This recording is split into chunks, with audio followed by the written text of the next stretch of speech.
Why Star Trek's galaxy has a Romulan neutral zone. Star Trek's Romulan neutral zone defines the space between the United Federation of Planets and the Romulan Star Empire. The Romulans made their debut in Star Trek, the original series Season 1, Episode 14, Balance of Terror, and went on to become one of the Federation's most formidable enemies. An offshoot of the Vulcans, the Romulans rejected Surak's teachings of logic in favor of embracing their strong emotions.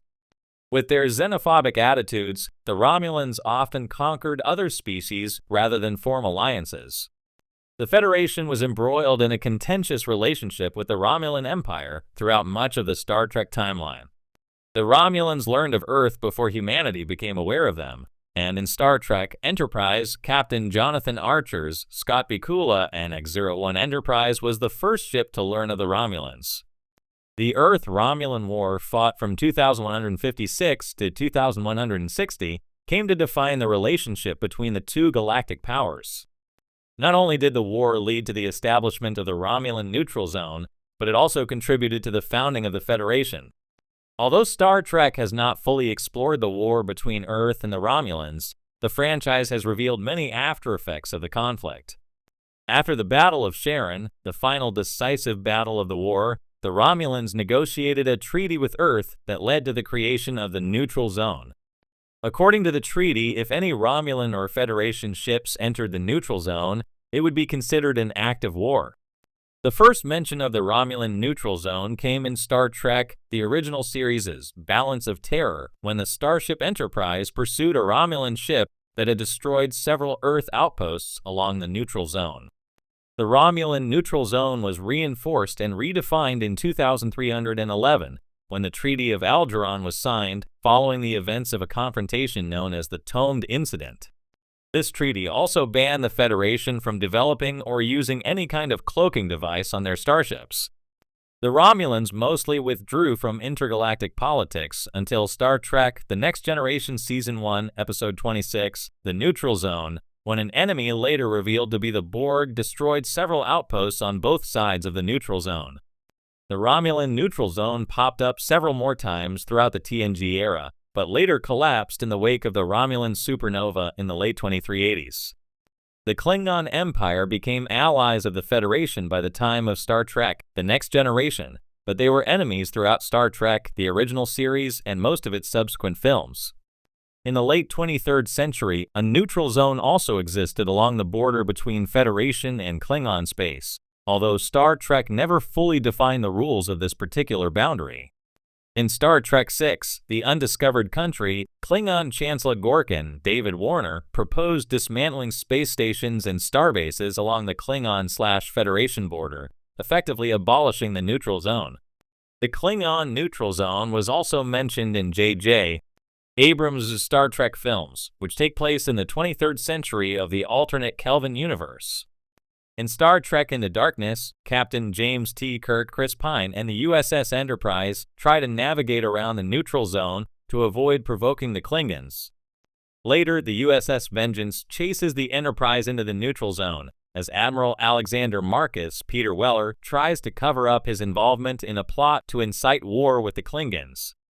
Star Trek's Klingon neutral zone may not have been as well defined as the Romulan neutral zone, but both borders were meant to prevent further bloodshed. In the vast and diverse universe of Star Trek, there are few things as iconic as the Romulan neutral zone. This border region has intrigued fans for decades, serving as a constant reminder of the fragile peace between the United Federation of Planets and the secretive, often antagonistic Romulan Star Empire. But why does this neutral zone exist in the first place? And what purpose does it serve in the grand narrative of Star Trek's galaxy? The answer is complex, rooted in history, politics, and the nature of power in the Alpha Quadrant. A legacy of conflict. The origins of the Romulan neutral zone can be traced back to the Earth-Romulan War, a conflict that took place over a century before the events of the original Star Trek series. The Romulans, an offshoot of the Vulcan race who embraced emotion and aggression, waged a brutal war against humanity and its allies. At the time, Earth had not yet formed the Federation, and its fledgling spacefaring forces were unprepared for the Romulans' advanced technology and tactics. The war was fought with a sense of mystery. Neither side ever saw each other face to face, as battles were conducted entirely through long-range communication and starship combat. This was emblematic of the Romulans' secretive nature, a trait they carried forward throughout their history. The war ended in a stalemate, and rather than continuing the bloodshed, both sides agreed to a peace treaty. As part of the treaty, the neutral zone was established as a buffer between the two powers. No military or civilian vessels from either side were allowed to enter this region under threat of war. The Cold War in space. In many ways, the Romulan neutral zone represents a space-age Cold War. Just as the United States and the Soviet Union were locked in a tense, nuclear-armed standoff during the 20th century, the Federation and the Romulan Star Empire exist in a similar state of uneasy peace. The neutral zone acts as a physical and symbolic barrier between the two superpowers, preventing direct confrontation while allowing them to monitor each other from a distance. The Romulans are, by nature, a cautious and secretive people, preferring to operate from the shadows. Their isolationist policies and emphasis on military superiority make them wary of the Federation's values of openness and cooperation. This tension is a fundamental part of their relationship, and the neutral zone serves to keep that tension in check. By keeping their borders closed and enforcing strict rules around the neutral zone, the Romulans maintain their sense of control and sovereignty. Strategic importance. The Romulan neutral zone also has significant strategic importance in the galaxy. Both the Federation and the Romulans are major powers in the Alpha Quadrant, and the neutral zone runs along one of the most sensitive and contested borders in known space. Any breach of this zone could potentially spark a war that would engulf the entire quadrant, drawing in other powers like the Klingons and the Cardassians. For the Federation, maintaining the neutral zone is about more than just avoiding war, it's about protecting its core principles. The Federation is founded on the ideals of diplomacy, cooperation, and peaceful exploration, but it also understands that not every power in the galaxy shares those values. The Romulans, with their focus on secrecy and military might, represent a direct challenge to the Federation's ideals. By keeping the peace through the neutral zone, the Federation can uphold its principles while avoiding unnecessary conflict. On the Romulan side, the neutral zone is a critical line of defense. The Romulans are acutely aware of the Federation's growing influence in the galaxy, and they see the neutral zone as a way to protect their interests. They are a proud and ancient civilization, and their military doctrine is built around the idea of deterrence, ensuring that any potential enemy knows that crossing into Romulan space would be met with overwhelming force.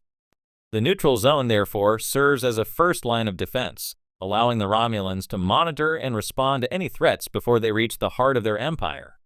A storytelling device beyond its political and strategic importance, the Romulan neutral zone also serves a crucial narrative function within the Star Trek universe. It provides a backdrop for some of the most compelling stories in the franchise, from tense standoffs to covert operations and diplomatic crises.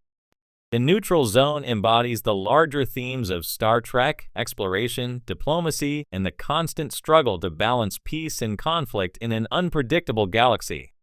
For example, in the original series episode Balance of Terror, Captain Kirk faces off against a Romulan warbird that has crossed into Federation space, violating the neutral zone.